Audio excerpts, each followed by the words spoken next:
If you're a new real estate agent, you need to watch this video. In this video, I'm gonna take you through all of my wins and all of my losses of back in my very first year of real estate, which was 2017. Since then, I've become a top producer. I've been ranked top 30 in social media in the world. I've done a lot since then, but I made a lot of mistakes in my first year, and I also did certain things right. So what I wanna do in this video is share with you my mistakes and show you how that you can avoid them, and then share my wins so that you can leverage the same one. So without further ado, let's get into it.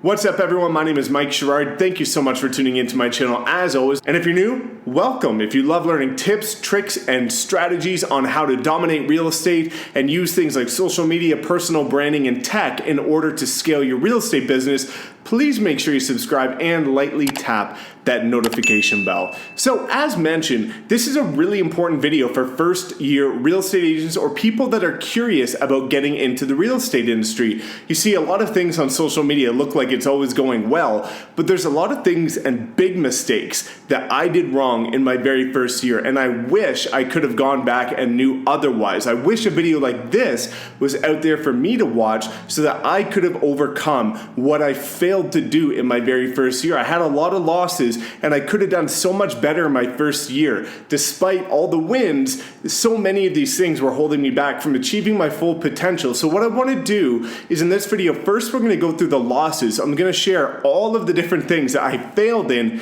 my first year and show you how that you can avoid getting into that same rut. And then I'm going to talk to you about the wins and how you as a brand new agent can tap into the same things that I did in order to become successful and break that six-figure mark in your very first year of real estate. So without further ado, let's tap into the losses first. We'll start on a low note, end on a high note, and then what we're going to do is make sure that you start to crush it in real estate. So the first thing in my losses was cold calling.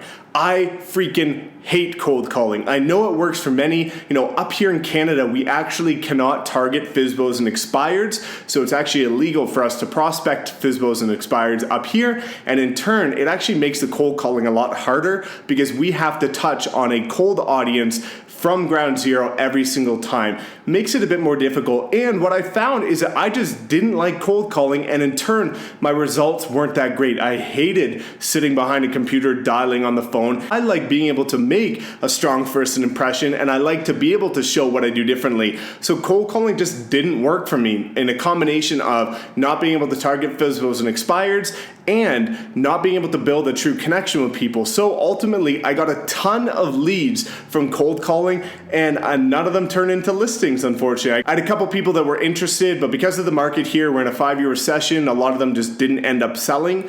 But even despite getting a lot of leads, I failed at it because I just didn't enjoy it. And this is a big lesson for you guys. When you're getting into real estate, you have to try every method of prospecting, networking, cold calling, door knocking, open houses. You have to give everything a shot and then start to realize what works for you and what doesn't work for you. And if you start to channel your efforts into things that you're not enjoying or what you don't like doing, it's going to be the law of diminishing returns. You're going to hate it, the results are going to reflect that, and you're not going to be spending your time as efficiently as possible. Whereas if you try everything a couple times and then start to hone in your efforts to what you actually enjoy doing and what's giving you the best results, that's when you're going to start to see success come your way. Now, number 2 was predictability. This was something, a mindset shift. It's not something I technically did wrong, but it's a perspective shift that I really failed at because I came from an oil and gas background. I was an engineer and I had predictability because I knew that I was going to be making, $8,000 a month every single month as an engineer.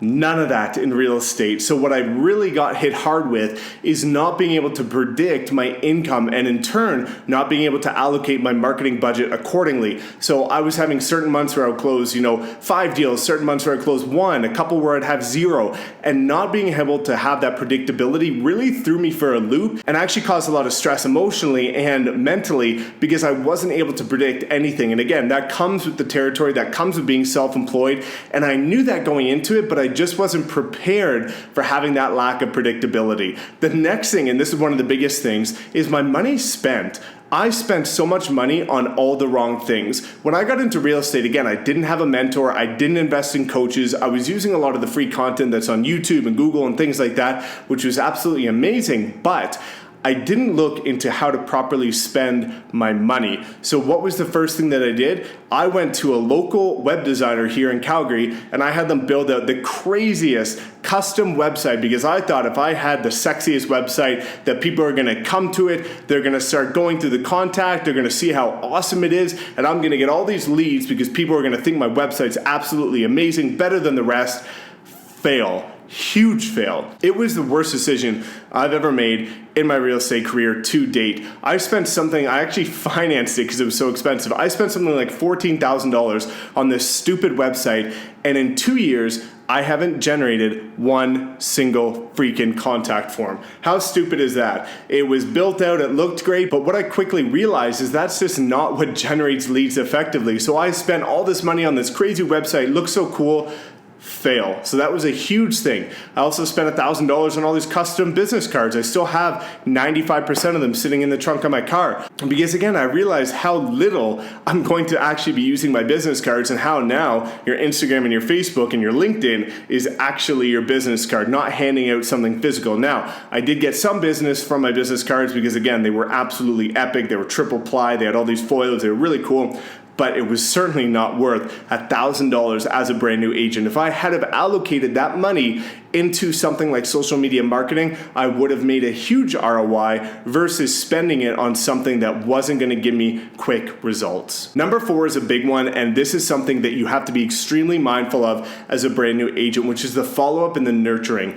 I was absolutely terrible, and I'm still working on it to this day, but I was absolutely terrible with my follow-up and nurturing clients. So what do I mean? In terms of the follow-up, I wasn't good with leads after I made the first or second follow-up. I have videos on my YouTube channel talking to ISAs or inside sales agents, and they were saying statistically speaking, they get the most conversion after the 7th touch point. Well, in my first year of real estate, I was stopping after 2 touch points, and that's where I left a lot on the table because I just simply wasn't following up like I should have, and in turn, somebody else probably scooped up those deals and ended up making money when I could have if I was as diligent with follow-up. Same goes with nurturing. I didn't nurture my current and past clients like I should have. After I did the deal, I gave them a very beautiful, lavish gift and experience, but after that, I didn't keep in touch with them like I should have. That's on me. I could have probably got more referrals from them if I had have followed up properly and nurtured them like I should have. But again, this is one of the biggest mistakes I made in my very first year. And finally, this is one that not many people are ever going to talk about, and probably you didn't even think about, was actually the documentation. There's a lot of documentation that goes into being a real estate agent. You have listing contracts, you have amendments, you have pulling title, you have all this research and documents that you need to do. And I fell short with my documents, and it ended up taking a lot more time than it should have, and I wasted a ton of that time on documents that I wasn't diligent with. I should have had a sequence and a proper process in order to make sure that every single document was in the right place at all times, instead of always trying to play catch up. And that's what I fell victim to, is I wasn't organized with my documentation because I was just worried about marketing, leads, business, money.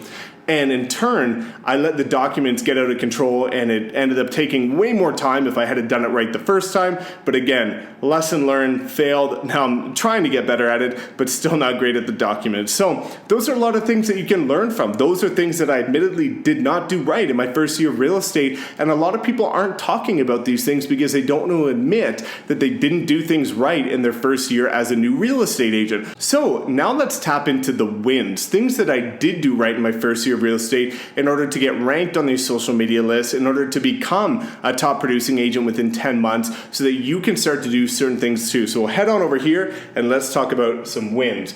The first one was door knocking. Despite my failure with cold calling, I did very well with door knocking. Again, I didn't like the fact that with cold calling, I couldn't make a face-to-face first impression, and I really struggled with the fact that I couldn't build a connection with somebody and they couldn't see me from me. They were just making an assumption of who was behind that phone. Door knocking was excellent for me because I was able to show up with a smile, energy, excitement, provide value, and build a connection with people. And also, using my door knocking scripts, I was able to tap into certain things about people that I could tell they were interested in. And in turn, I ended up converting a lot of people into listings using door knocking. I created 50% of my listings in my first 2 years were from door knocking. So door knocking was a huge win for me, and that was my method of cold prospecting. The next thing over here was social media leads. I did very well with online lead generation using Facebook ads and things like that. If you want a free copy of my Facebook ads guide, just comment below and I'll send it to you. This is something that's going to show you exactly what I did in order to stand out using Facebook ads and how to start generating leads within 24 hours so that you can start to increase your sales and get more business. But social media leads was something I did very well at. Back in 2017, almost nobody in my city was using Facebook ads, so I was able to generate a ton of amazing results by using them,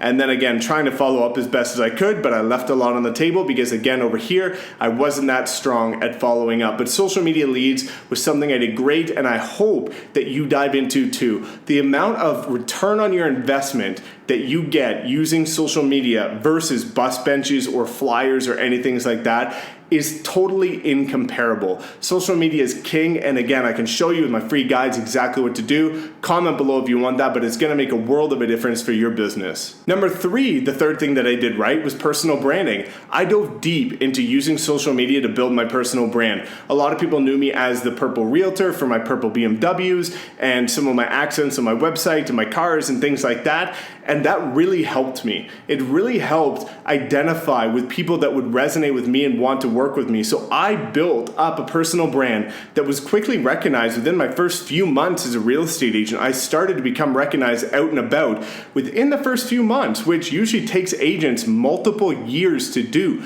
So one thing that I highly recommend new agents do is, again, identify your personal brand, which comes by identifying your passions, your hobbies, your interests, what makes you unique, what type of communities in terms of not just neighborhoods, but also communities of people. Like for me, cars and business owners. That's what I tapped into, and that allowed me to build a very strong personal brand that became recognized to the point where people were referring me without even knowing or meeting me before. So diving into personal branding as a new agent is super important, and I really hope that you as a new agent will dive into that as well. Number 4, and this is something super important for you as a new agent, is quality. We are again in a 5-year recession here, and a lot of people, a lot of real estate agents were cutting costs. They were using iPhone photos. They didn't want to make videos. They didn't want to market homes. They didn't want to do anything special because they knew that the majority of homes weren't going to sell, and in turn they didn't want to spend that much money on those homes. So what happened there? Because they weren't spending money to make the house stand out, 1, the property wasn't selling. 2, they didn't have a competitive advantage over any other agent when they were going into listing presentations. So something that I did as a brand new agent was go deep into quality. I made sure that for every listing, regardless of price point, that I was using one of the top photographers in the city with twilight photos and drone photos, and I would do very nice listing videos. And while that might not have made the home sell for more money, it made it sell in less time, and it gave me a portfolio of examples of my quality that I was able to use as side-by-side comparisons with other agents' photos in listing presentations to help me stand out. So if there's one piece of advice that I can highly recommend, as a new agent, don't cut quality. Don't budget yourself out of doing a great job with your listings. Make sure that you invest in high-quality content to make sure that you're representing somebody's home in the best ability possible. And finally, I was actually able to tap into the luxury market here. In the first 4 months of me being a licensed agent, I got a $15 million listing. After that, I got a $4.5 million listing, and I continued to get into the luxury business. Now, why is that?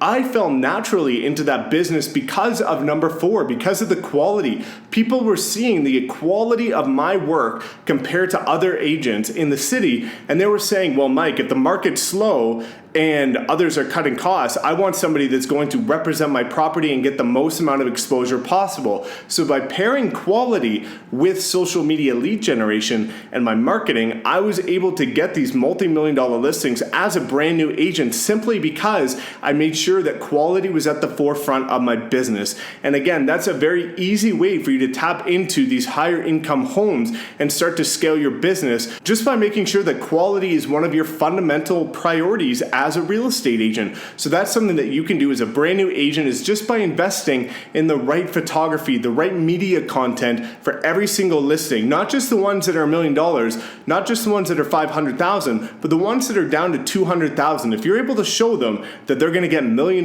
listing quality with their price point, that's going to be a huge separator for you and help you stand out in the long run. So guys, those are my wins and my losses. Hopefully you guys can learn something from the many fails that I had in my first year and what I did wrong, but now what I realized I should have done, as well as some of the wins that I did in order to leverage them for your business. If you guys have any other questions about what to do as a brand new real estate agent, comment below. I really love when you guys engage with my content. It keeps me inspired to keep putting out stuff for you every single week. So please make sure you like this video and subscribe if you already haven't, and we will see you next time.